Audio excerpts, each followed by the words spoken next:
Good morning, young people. It is literally the dawn of a new school year, your senior year of high school. That's a pretty big deal. I'd like to take a few moments to share a couple of thoughts with you today.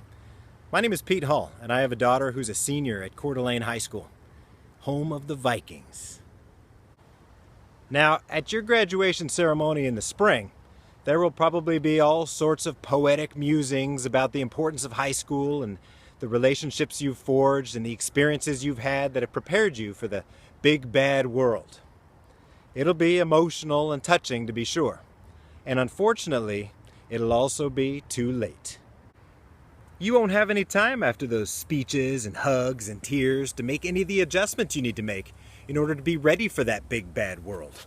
So I'm here to set your shit straight before the senior year even starts. There are really just three things that I, as a parent, a member of the community, and a former school principal, really want y'all to know. Three pieces of unsolicited advice, and here they are. Number one, be nice. Number two, you can. And number three, celebrate today. Let's just take them in that order, shall we? Number one, be nice. It's really impossible to overstate how important this concept is. You're one of, 7 billion other human beings inhabiting this planet, and one of maybe 1,500 in this school? Travel together. Travel nicely. Smile a little bit. I have an equation for you. It's actually an inequality. When is 17 greater than 43? Well, it takes 17 muscles to smile, and it takes 43 muscles to frown. So it's easier to smile.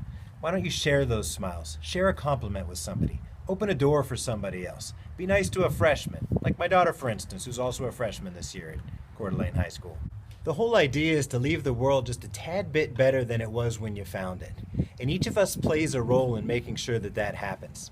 And while we're at it, have you thought about your legacy at the school?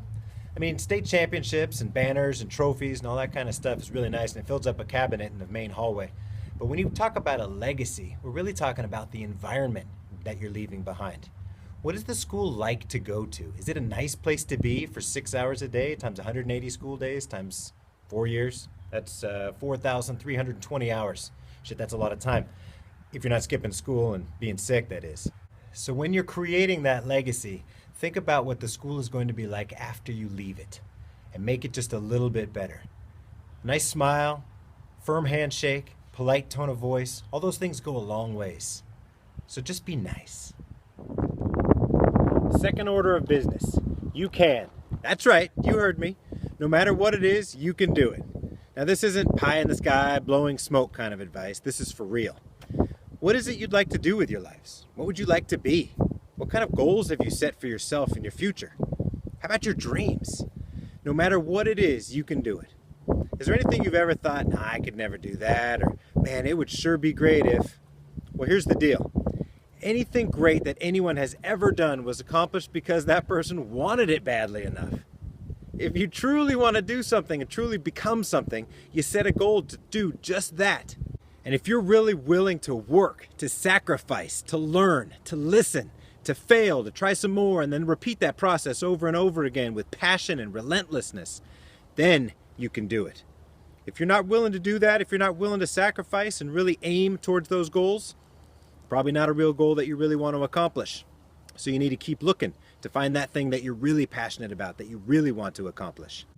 And you'll be tested this year, that's for sure. You may set goals for getting into a certain college or getting the lead part in a play or winning a state basketball championship. And the question you'll have to continually ask yourself is this: how badly do I really want this? You'll be tempted by parties and Snapchat stories and video games and classmates, friends who have little ambition. Well, it's hard to soar like an eagle when you're flying with turkeys. So be prepared to make some tough decisions in order to stay committed to your goals. That's where greatness happens, and each one of you has greatness that awaits. All right, third and final piece of advice. Put your cell phone down while you're driving. Seriously. And this is not just an old man talking. It's somebody who's interested in being alive while I drive my car around.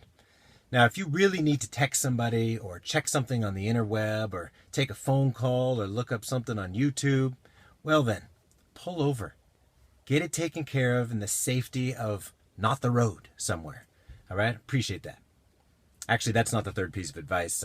That's still coming. But in today's day and age of cell phone addiction, I thought it was appropriate for me to share that. So I appreciate you granting me grace on that. Let's go to number 3. Okay, number 3 for real. Celebrate today. You know, life is a gift, and people will tell you to cherish life and all that. And that's true. We should do that, and I believe in that. However, what I'm really trying to say is, no matter what situation you find yourself in, find the silver lining. And if it's not shiny and obvious, seek it out. Seek it out. Find what's good in every situation and celebrate that. So no matter what kind of shithole you find yourself in, you're fighting with your parents, you broke up with your boyfriend, your girlfriend, you're struggling in school, whatever's happening, hallelujah.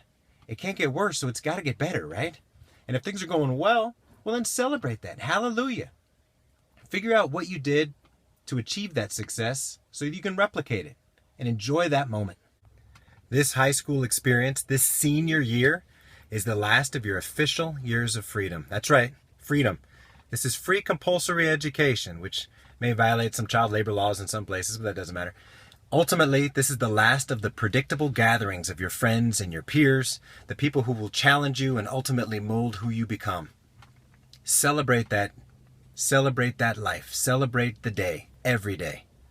And you've got teachers and administrators who have dedicated their professional lives to a life of service, a career of giving unto others.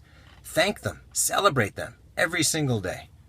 And when I say celebrate, I'm not talking about partying and getting all wild and crazy. I'm talking about a mindset. Celebrate this moment. Enjoy what life has to offer for you right now.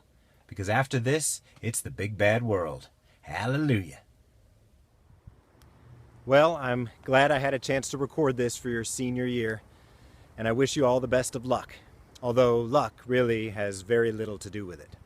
You will all be tremendously successful if you follow those 3 pieces of simple advice. If you're nice, if you commit to your goals, and you live a life of celebration. It's worth noting that today, September 6th, also marks the birthday of a classmate of yours who left us a little too soon. Today, Reggie Nault would have been 18. And I invite you in celebrating his birthday however you see fitting.